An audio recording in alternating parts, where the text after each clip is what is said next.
Por que acreditamos em dinossauros?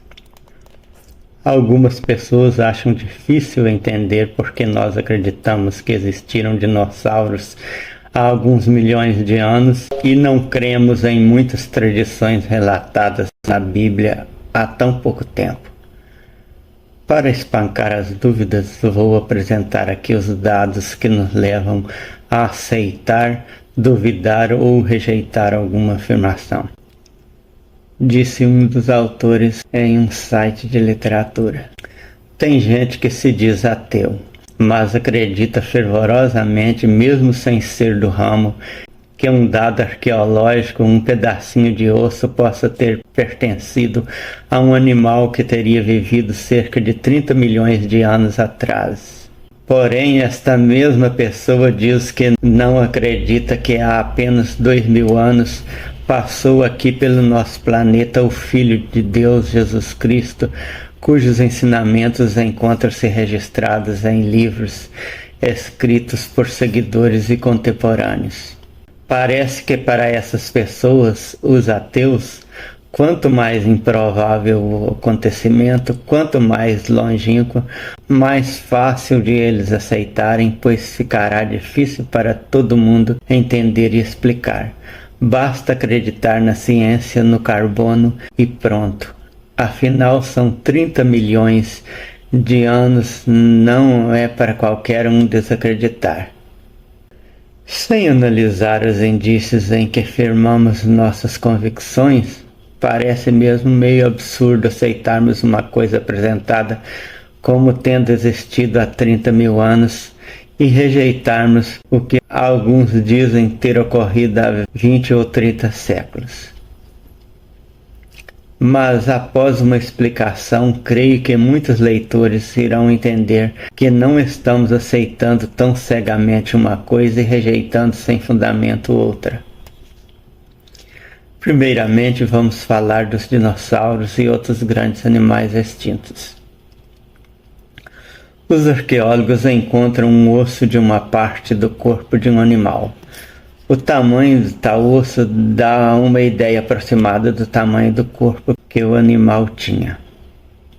Só aí já não precisamos ter nenhuma dúvida de que um dia existiu um animal enorme nesta terra. Sabemos que o nome não existia no tempo do animal, mas foi dado pelos cientistas atuais de acordo com as características dele, seja dinossauro, mamute, mastodonte, assim como temos hoje hipopótamos, rinocerontes, elefantes, etc. Agora vamos ao tempo. Os cientistas inventam determinado método de análise de datas através de minerais radioativos. Avaliam alguns objetos que sabemos historicamente terem 3 ou 4 mil anos e o resultado do teste informa essa idade. Analisa alguma coisa que existe há 1.000 anos e o teste aponta 1.000 anos. Então sabemos que o método tem alguma coisa de confiável. Depois eles testam algo desconhecido que acharam, o resultado diz que aquilo tem 10.000 anos. Se naquilo cuja idade conhecemos o método acertou, já temos uma razão para acreditar que esteja certa a idade indicada daquele objeto estranho. Vamos admitir a hipótese de erro.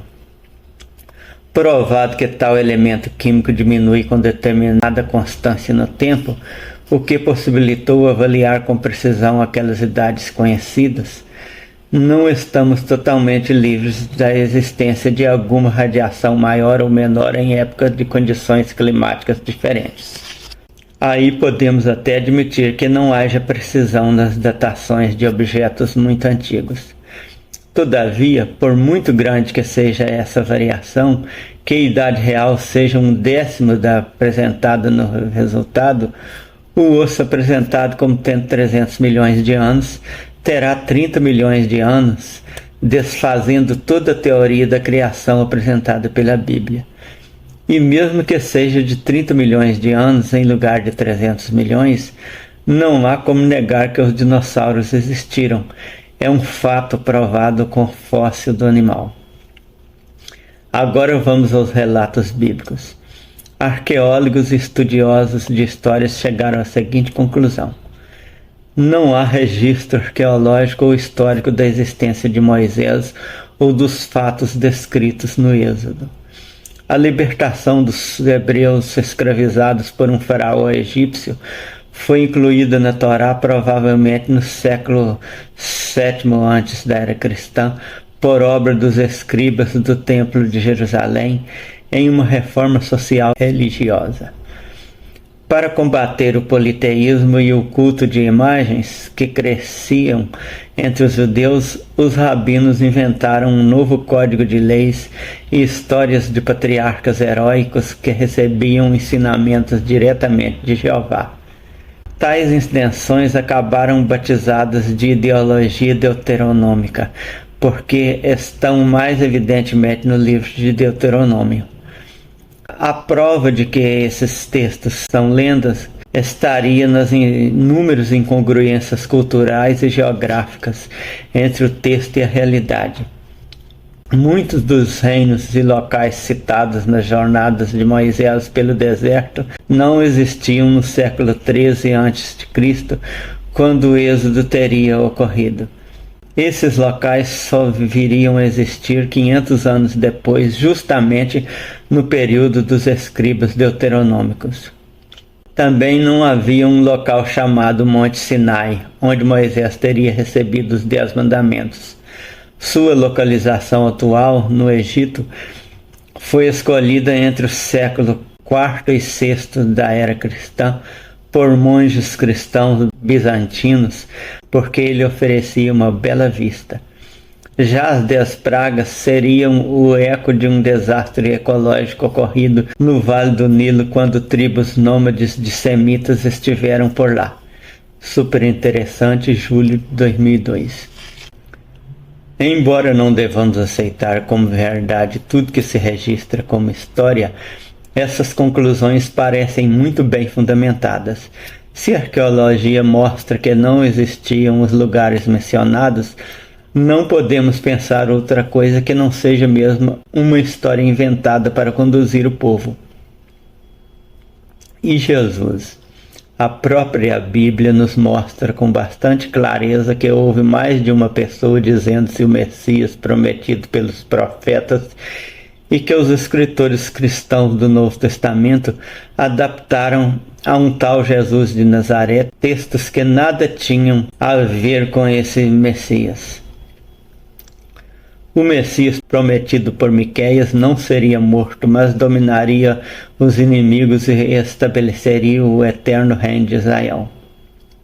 Além disso, nenhum escritor da época tomou conhecimento de uma pessoa crucificada chamada Yeshua, nem de um grupo que dissesse que seu líder executado tivesse ressuscitado, o que testemunha fortemente em favor da conclusão de que Jesus não existiu, sendo uma farsa inventada pelos romanos. Como o próprio Jesus teria anunciado tudo que deveria acontecer a partir de seus dias até o fim do mundo, e os fatos subsequentes seguiram um rumo diferente, mesmo que Jesus tenha existido, não encontramos razão para tê-lo como um salvador e ressuscitador dos mortos, como prega o cristianismo. Se formos considerar a existência de registros históricos e dados arqueológicos, parece mais que ele não tenha mesmo existido. Ante os registros e vestígios existentes, temos muitas provas para não duvidar da existência dos dinossauros, enquanto tudo nos aponta que as histórias bíblicas são, na maioria, apenas lendas.